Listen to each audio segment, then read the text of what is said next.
देखिए जो तस्वीरें इस वक्त आ रही हैं, मैं प्रफुल्ल बख्शी जी आपके पास पहले आ रही हूं क्योंकि ये अभी तक एयर जो कॉम्बैट था, लगातार बम बरसाए गए। अब इजराइल कह रहा है कि हमने टैंक्स मूव कर दिए हैं, हम 1 लाख सैनिकों को ग्राउंड ऑपरेशन के लिए भेज रहे हैं। अब मुझे जरा मेरे दर्शकों को समझाइए कि air bombing plus ground operation किस तरह से इजराइल इस वक्त हमास को नेस्तनाबूद करने के लिए आगे बढ़ रहा है। देखिए, जो आप पहले भी हम बात कर रहे थे जी, सबसे बड़ी बात यह है कि अगर आपने डिसाइड कर लिया है कि आपको अब जो टारगेट को हासिल करना है, देखिए लोगों को मारना अलग होता है, पर अगर आपको ग्राउंड पे विक्ट्री चाहिए उसके लिए आपको एयर जाएगी, एयर जो सॉफ्टन अप टारगेट करेगी और जहाँ जहाँ पे टारगेट्स होंगे, मिसाइल्स होंगी जो कि इम्पेडिमेंट बनेंगी एडवांस के लिए, उनको डिस्ट्रॉय करेंगे। वीए और वीपीज को डिस्ट्रॉय करेंगे। काउंटर एयर होगा कि एयरफील्ड्स को डिस्ट्रॉय करेंगे और टफ टैंक्स आगे बढ़ना शुरू होगा। ग्राउंड एयर सपोर्ट ये सेकेंड वर्ल्ड वॉर से परफेक्ट हो गया था, जर्मन्स ने किया था।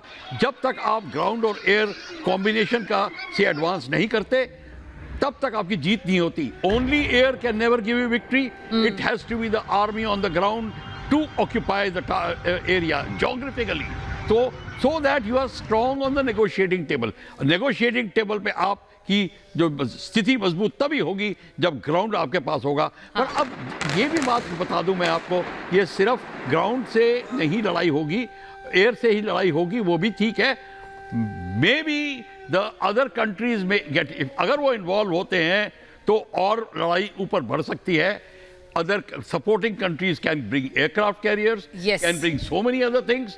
क्योंकि अगर लेबनान से अगर अटैक हो रहा है इजराइल के ऊपर, then don't be surprised कि लेबनान के ऊपर भी अटैक हो बाई एयर, और अगर डिस्टेंसेस ज़्यादा होंगे तो then friendly countries will provide the aircraft carrier.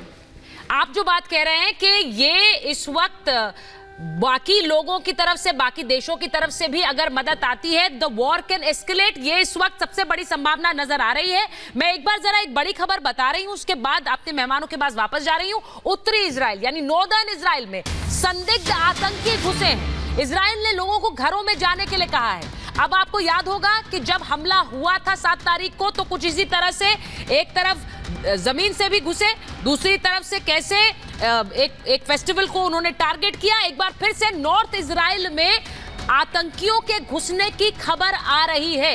इस वक्त इजराइल के लिए यह एक बड़ी मुश्किल परिस्थिति है, क्योंकि एक तरफ से हमास, हमने कहा कि हिजबुल्लाह का, दूसरी तरफ से हमला हो रहा है। नॉर्थ इजराइल की हम बात कर रहे हैं, जो एक मुस्लिम ब्रदरहुड की बात होती है। मैं एक बार जरा सुशील जी आपके पास आ रही हूं, क्योंकि यहां पर चारों तरफ से यह कह दिया गया है कि एक खेमेबंदी हो रही है।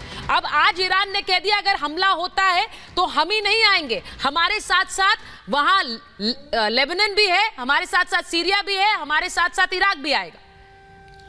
सुचरिता जी, सबसे पहले ये जानना बड़ा जरूरी है कि ये मानसिकता क्या है। इस समय इजराइल का वास्ता पड़ा है जिहाद से। जिहाद जो है वो एक वॉर कॉन्सेप्ट है, इसको टोटल वॉर कहते हैं। इसमें नवजात शिशु से लेकर मरनासन्न व्यक्ति तक, जो अभी मरने वाला है या जो अभी पैदा हुआ है, ये सब सैनिक माने जाते हैं। इसमें कोई भी भेद नहीं है पुरुष या स्त्री में, बच्चे या बूढ़े में, रोगी या स्वस्थ में, निहत्थे में या सशस्त्र में, कोई भेद नहीं है।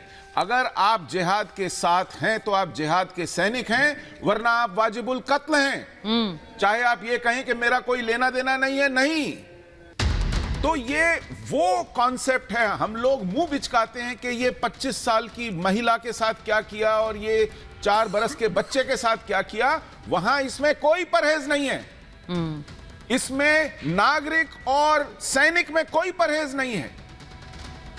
तो इससे सामना है सभ्य जगत का।